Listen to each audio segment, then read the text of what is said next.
So, picture this. The US Congress might actually send the Philippines a warship that's been retired. Not just any warship, a cruiser. That's like your rich uncle saying, "Hey, I'm done with my Ferrari. Want the keys?" Except in this case, the Ferrari eats fuel by the swimming pool and requires a crew of nearly 400 people to keep it running. And the Philippines?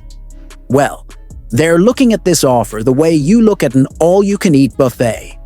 Excited, but secretly wondering if you can actually handle it. Two American giants, once the backbone of US naval power, lowered their flags for the last time in Norfolk, Virginia. Decades of service, countless patrols, Gulf War battles, all wrapped up in one quiet ceremony. For Washington, it was retirement. For Manila, it sparked the big what if. What if one of those cruisers came sailing under the Philippine flag? The USS Normandy wasn't just a ship, it was a floating arsenal. 122 missile cells, Tomahawks for land strikes, air defense missiles for the skies, anti-submarine rockets for what lurks below. All run by the Aegis combat system, which basically turns the ship into a floating video game boss fight. For decades, it was designed to keep America's carriers alive in hostile waters. So why let a powerhouse like that go? Because in the Pentagon's books, Normandy turned into a financial black hole. We're talking hundreds of millions of dollars per year in upkeep. The US Navy decided newer destroyers and frigates were a better investment than pouring money into Cold War-era cruisers. Normandy still had claws, but feeding the beast just wasn't worth it anymore. And that's when lawmakers piped up, why scrap her when allies like the Philippines desperately need muscle? Not exactly a wild idea. After all, the Philippines already got those hand-me-down Hamilton-class cutters from the US Coast Guard. They're old, but they're still patrolling contested waters today. Now imagine Manila suddenly wielding a cruiser. Their best frigates right now carry 16 missile cells. Normandy carried 122. That's not an upgrade, that's a slingshot to missile jump. Seeing a Philippine Navy cruiser cutting across the South China Sea would be less of a photo op and more of a plot twist. But here's the catch. A ship like Normandy doesn't just sail, it devours. Training, spare parts, cutting-edge radar systems, and gas-guzzling engines that make your electric bill look like pocket change. The Philippines already sweats over maintaining its cutters. Scaling up to a cruiser is like jumping from raising goldfish to babysitting a great white shark. And yet, the symbolism can't be ignored. Even if the logistics are brutal, the sight of a cruiser under the Philippine flag would send shockwaves across Asia.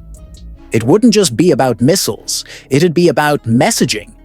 A message that says, we're not just defending our waters, we're ready to level up now. Here's where the plot thickens like a Navy chowder. Because donating a cruiser isn't just a military question, it's a political showpiece. And in Washington, political theater is the real national pastime. Several US lawmakers have started asking, why are we mothballing ships when allies are practically begging for more firepower? To them, passing down a Ticonderoga is a win-win. America saves face by not turning a billion-dollar ship into scrap metal, and the Philippines gets a naval steroid injection without waiting 10 years for new-build frigates. It's like recycling, but with Tomahawks. But not everyone's on board. Some defense officials are basically saying, yeah, about that. This is not like gifting grandma's sofa. There's the issue of operating costs, sure, but also the fact that transferring advanced systems like Aegis isn't as simple as tossing over a set of keys. Sensitive tech, training requirements, and the constant fear of, what if this ship ends up parked in dry dock, rotting away? All make the donation idea a lot messier than it sounds. So Congress finds itself in a classic dilemma. Do they play Santa Claus with hardware designed for superpower-level navies? Or do they get practical and donate ships that Manila can actually keep afloat without needing Wall Street-level financing? And that's where the destroyer card comes in. If cruisers are Ferraris with an appetite for gasoline, Arleigh Burke-class destroyers are like high-performance SUVs.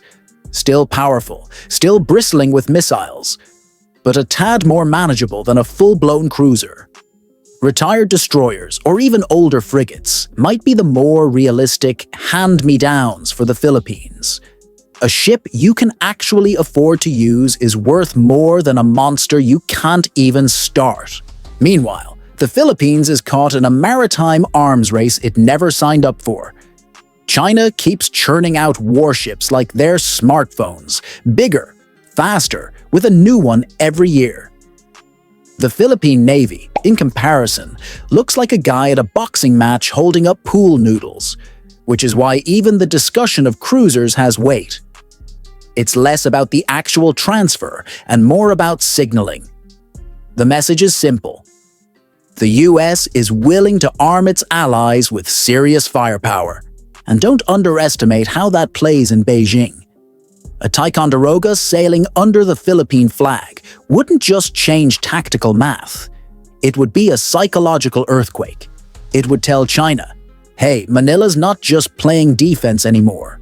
They've got range, teeth, and the backing of a superpower. Even if the cruiser never actually fires a missile, the deterrent effect alone could be priceless. Of course, there's also the domestic angle. Some Filipinos would cheer. Finally, we're stepping up. Others might groan. Here comes another expensive toy we can't maintain. And both sides would have a point, because every peso sunk into a cruiser is a peso not spent on newer, more sustainable ships, or on upgrading air and missile defense systems that are just as critical. So we're left with a chessboard full of trade-offs. The US gets to show generosity. Manila gets the prestige of a warship that can shake up the neighborhood. But the question remains, can the Philippines actually afford the upkeep? Or would they be handed a crown too heavy to wear? So, let's get real for a second. The dream of a Philippine cruiser sounds epic, like a Marvel-level plot twist in the South China Sea saga. But dreams, as always, run headfirst into reality. And reality usually comes with a calculator. Running a ship like Normandy doesn't just take cash, it takes infrastructure. Maintenance docks, specialized training centers, a logistics chain for spare parts that stretch across oceans. Without all that, a cruiser is less war machine and more very expensive floating Airbnb.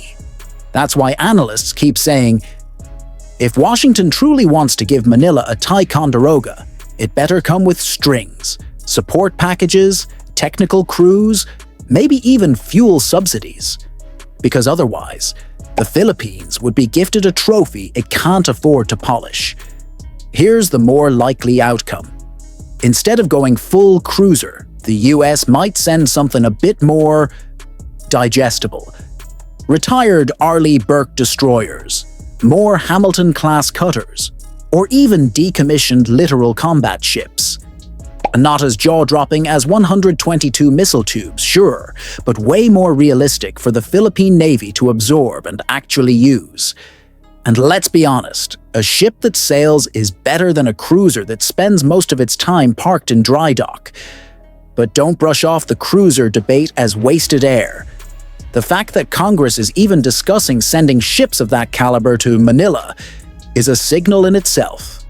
It shows a shift in mindset. Allies like the Philippines aren't just junior partners anymore. They're frontline players in a geopolitical chess game. Washington knows that if China keeps flexing, Manila needs more than polite words and patrol boats. It needs hardware, presence, and muscle, and this is where symbolism comes full circle. Because whether or not the Philippines ever gets a cruiser, the conversation is already making waves.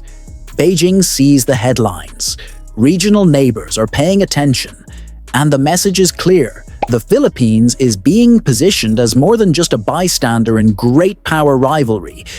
Now, if by some twist of fate a cruiser actually does land in Manila's hands, it'll mark a historic turning point. It would instantly catapult the Philippine Navy into a higher weight class, at least in perception, but it would also chain Manila to a long-term financial and logistical commitment that could either strengthen its deterrent power or drain its resources. That's the razor's edge of the decision. So here's the takeaway. This isn't just about a ship. It's about the future of Philippine defense. The choice is between prestige and practicality, between flexing on the global stage and building a sustainable fleet that can actually endure the decades ahead. And now the question bounces back to you. If the US offered Manila a Ticonderoga-class cruiser tomorrow, should the Philippines take it, knowing the massive costs that come with it?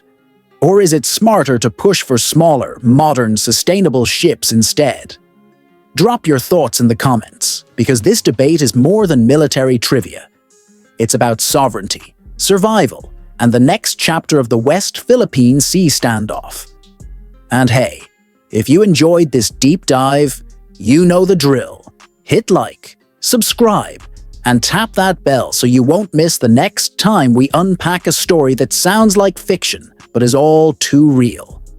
Until then, remember, in geopolitics, size matters, but so does strategy.